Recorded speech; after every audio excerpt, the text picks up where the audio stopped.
Hello everybody, another Fangirl Cooks video with our first recipe from the official Twisted Wonderland Fanbook Volume 3.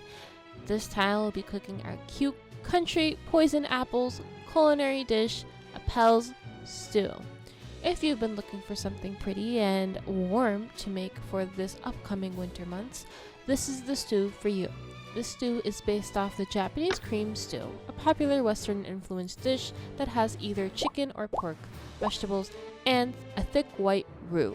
Just like Japanese curry, it is common to buy ready-made roux blocks for this dish, but we'll be making it from scratch just like Epel did. This is a bit of a special video since I made it with some friends of mine. Thank you to my friends for helping me cook and eat this wonderful dish, and thank you to Yurei for translating this recipe for us to enjoy. Let's get started. This serves 2 to 3 people. You will need 1 onion, 2 small potatoes, 1 carrot, 5 to 6 broccoli florets, 150 grams of chicken cut into chunks, 1 teaspoon of salad oil, which could be olive oil, and then these ingredients are going to be put after we saute the previous ingredients. So it's 200 cc water, 2 teaspoons of granulated consomme, 2 tablespoons of white wine, and then 1 bay leaf. And then these are the ingredients for the white sauce: 300 cc's of milk, 2 tablespoons of cake flour or weak flour, that aren't anything that's not bread flour, and then 2 tablespoons of butter. And that's all your ingredients: the stew, group A, and white sauce. Prepare the vegetables. Peel the onion and cut it into wedges. Cut the potatoes into bite-sized pieces. Epel left his potatoes with the skin on, but you can peel them if you prefer. Slice the carrot into rounds and use a flower-shaped cutter to make flowers. Make cuts between the petals to give them a 3-dimensional shape. We forgot that part, so please make sure you include that.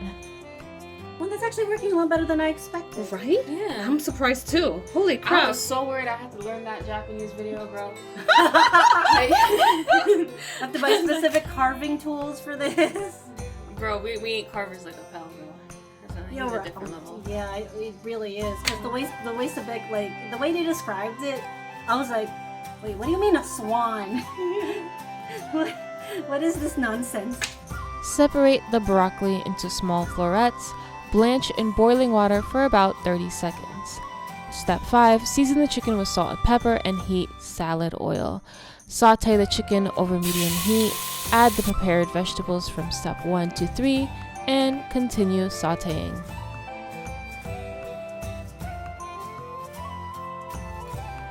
Add the ingredients of group A to the chicken and simmer on low heat for about 30 minutes. We accidentally added the broccoli here. We took it out. We realized we were supposed to put the broccoli at the end. In a separate pot, melt butter over low heat. Add the flour while stirring to avoid burning. Remove from the heat. Quickly stir in the milk in 2 parts. Then simmer over low heat for another 3 to 4 minutes until thickened. I had to make cheese sauce before, and that's why I don't trust myself now, because it always ends up freaking lumpy, and I get upset. I don't think this one's lumpy. When the ingredients of step 6 are ready, add the white sauce from step 8 and simmer. Last, add the blanched broccoli from step 4 and add salt and pepper to taste if needed. And you're done. Now it's time for a taste test.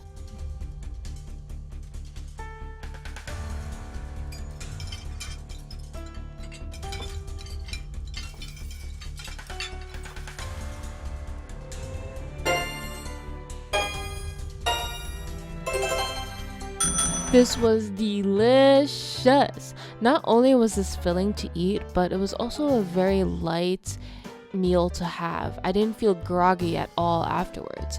One thing I do want to point out is to definitely use fresh vegetables. The broccoli I brought in to use for this dish was frozen, and it's 100% better to have fresh broccoli. You can definitely taste it. But that's my fault, not the recipe.